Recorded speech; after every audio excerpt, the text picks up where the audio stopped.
Welcome to 5-Minute Pitch. I'm your host, Liz Saunders.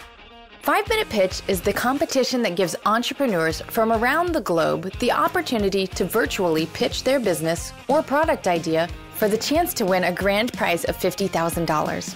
This season, more than 30 entrepreneurs will pitch their ideas via Zoom conference call to our panel of 5 experts for the chance to advance to the finals and pitch to the judges live in Miami, Florida.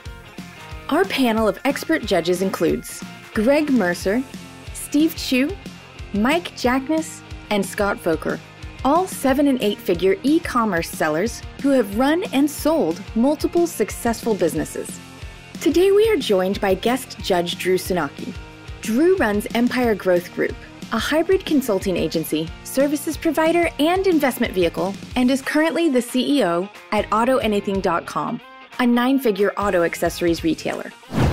Today we welcome experienced world traveler Taryn White to the show. Taryn is developing a website that provides a one-stop shop search engine specifically designed for tours and activities all across the world. Her site is complete with a blog about her many experiences and helpful guides to great locations. Welcome, Taryn.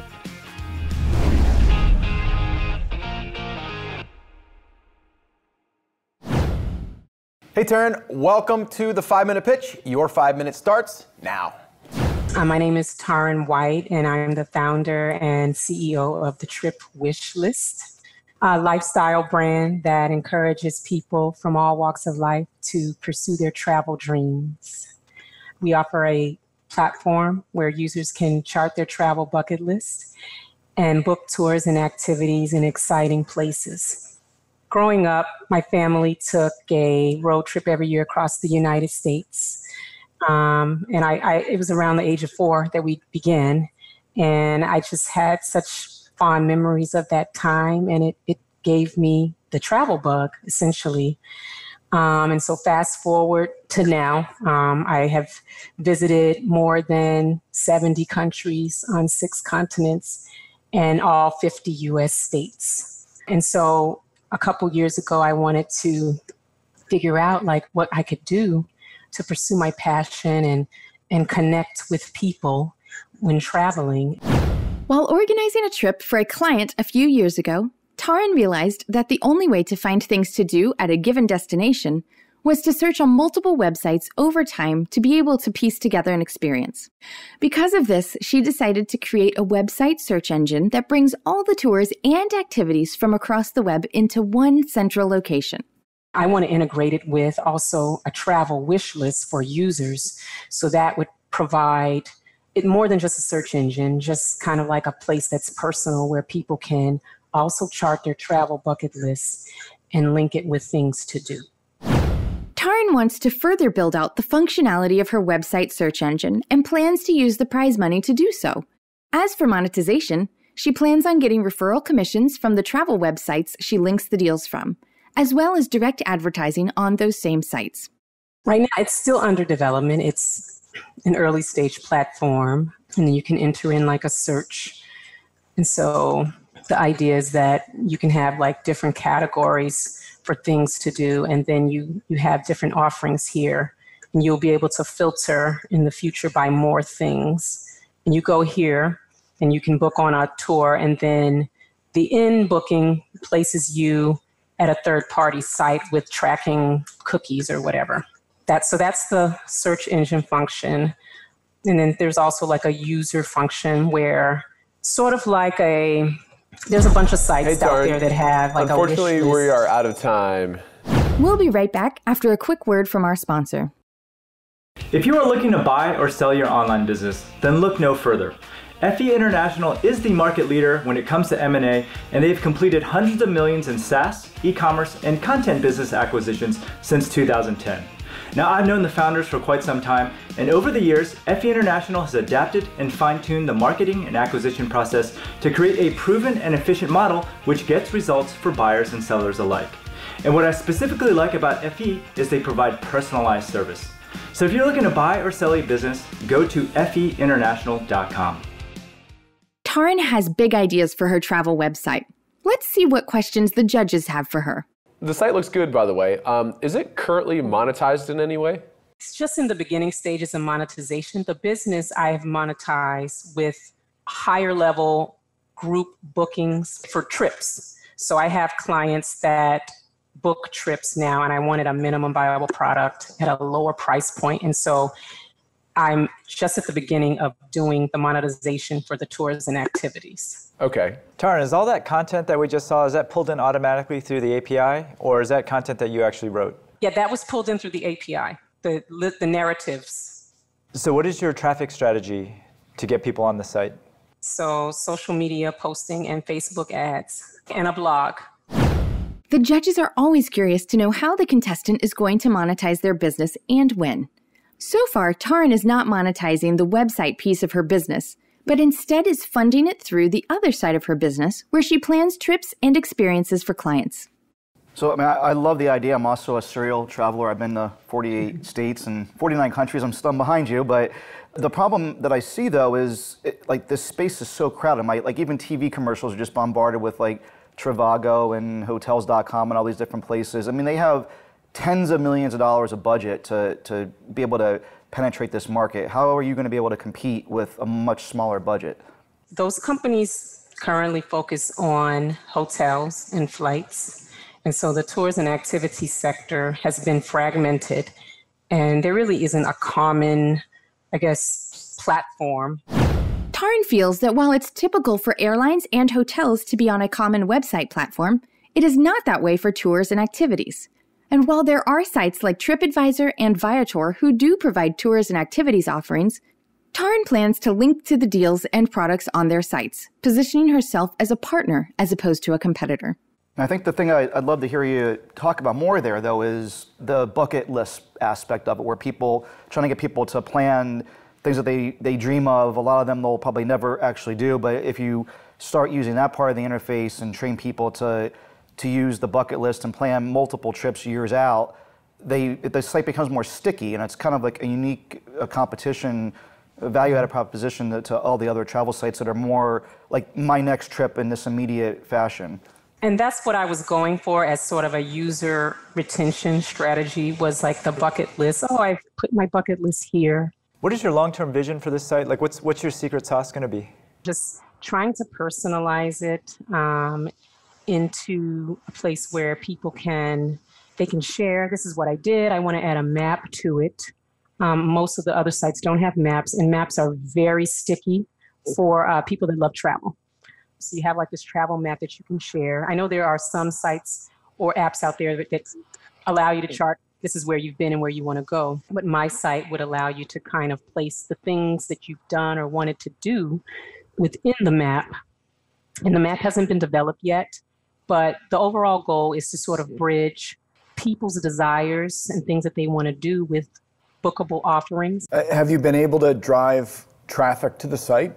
Are there users now? Yes, there are users. I have been driving users to the site primarily through social media. Have you had any purchases? Haven't had any purchases yet. Another way Taryn drives traffic to her site is through her blog posts. She writes Google searchable content about experiences she's had while traveling, and from there will provide links to different offerings for customers to click on and purchase. How much have you spent to this point to get the site to where it is? About $70,000. Okay. And what do you think is left in terms of development to get the additional APIs and other content pulled into the map and all those other things? Probably 20. Okay. So you feel like you're 75, 80% of the way there then in terms of completing this project? I do. There's a lot of things that are visual, right, that can be added in to make it, more polished. But I do feel it's 3/4 of the way there. Gotcha. And then in terms of the monetization strategy, I mean, what is, and obviously you haven't gotten a lot of sales yet, but if you were to take a stab at the average amount spent through the website, and then what's the typical affiliate percentage share on that sale? I would think $50 is an average, tour booking. Commission, you mean? Or you mean the actual tour? So someone books a kayak tour for $50. Yeah. Gotcha. Okay. Yeah, gross sales. And so commissions are 5%, 10%, somewhere in there. Gotcha. Great presentation. I Great think you job. got a great thing going on, and best of luck with everything. We'll be in touch. Taryn has a great-looking blog and big plans for her website. Let's see if the judges move her on. Really unclear whether she's made money from it. Sounds like maybe she's sold a few trips that she acted as a travel agent for. Wasn't real clear about that. She has it hooked up to some APIs right now to bring in certain trips. She's written a ton of blog posts about all of her traveling. Like she's a passionate traveler. She's written a lot of content, really good content it looked like, with lots of pictures and everything else to go along with this. But she wasn't really talking about that too much. And a little bit unclear with her monetization strategy, or what, at least it was to me, of what she's going to do with this thing. So I was kind of looking over your shoulder as you were looking at her blog, and it's actually a well done blog. It is. Yeah. I thought her content was very good. That being said, this is a really competitive industry, and just development costs for this, I think she's in a little bit over her head in terms of just development. She has this excellent blog. Why not just send that traffic over to another site that can aggregate all this stuff and just take an affiliate cut out of that? Yep. The site's beautiful. She clearly put a lot of work into it, but it's a hyper-competitive space. There are competitors in the walking tour category. It's hard for a new entrant, especially going solo with no venture funding, to just come in and build an audience. You know, these other sites she mentioned all have the audience. She doesn't have the audience. Even though she can get the data, that's great, but I don't think data aggregation is the way to go. I think the way to go is to go deep with her own content and see if she can monetize that somehow. I'm going to echo that because I think the play is she's been a world traveler for a long time, so she is like the experience, and then being able to create that content to bring people in and then monetize that. But the, being the hub or the, the bucket list, that's just another angle. I don't think that's the right angle. I think she could definitely make as much money without having the whole complex system being built. I think she's on a good path, but not in that direction. I think she needs to go into travel, but with her own experience. Drew said the exact word. It's hyper competitive. It's like this hyper competitive niche. I'd love to see her get into one of these segments, and she's already kind of talked about it, that not everyone's doing yet. Like really focusing the dollars and the development and the time into the bucket list part of it first, and not necessarily worry about the monetization part, but getting a big community, getting the traffic, getting a bunch of different email addresses and profiles set up for the bucket list part of it, and then like unleashing the other part that would already be there. Because like if you already have the traffic, I could see adding that part later, and you could even test it with like affiliate links first through like the bucket list part of it to proof a concept of like would it have been wise to spend what's going to end up being $90,000 to develop this website. So I don't know, like I feel bad because it's obviously a ton of money, but I don't know that I would have gone down this exact path in this niche. I think it's going to be a very tough road to hoe. I'm with you guys. I think if I was her, I would more so just continue like with a blog, put some affiliate links in there. That's what she's passionate about. That's what she wants to write about. I'm not so sold on the rest of the monetization. So because of that, I'm going to say no, because I don't think she needs the $50K to be a travel blogger. I agree. You only need, what, $5 a month to start a blog, and her blog looks great. Yeah. So, but for me, it's a no. Yeah, I would say no. I think in this case, the economics just don't work out. On a $50 average purchase, she makes a couple bucks. She just needs a ton of traffic, and I don't think she has an answer to how. It's going to be a really, really long road and a lot of money, and a lot of competition. So I'm going to also say no. Yeah, I mean, again, I'm personally conflicted because I love the whole travel space and her passion for it, but I'm a no because I think that the $50,000 we would give her would be like throwing a pebble in the ocean with what it would take to make a dent in this space. So I have to say no. Sorry. All right, Taryn, best of luck in the future. Best of luck. Thanks for your pitch, Taryn, and good luck with tripwishlist.com. Next time on 5 Minute Pitch. Pasco and his wife had a long-time desire for entrepreneurship, so they decided to start their own business. After selling various products on Amazon, they discovered that the best seller was a wooden spinning block learning toy. Have you made any sales through that Shopify store yet, or have they strictly been on Amazon? Not yet. So far, it's all been through Amazon. I love this company. I mean, it's something I hadn't seen. It's like the beginnings of a neat story to me. I personally think it's an indefensible product. I think he's an amazing person, and I love the story, but I don't love the product.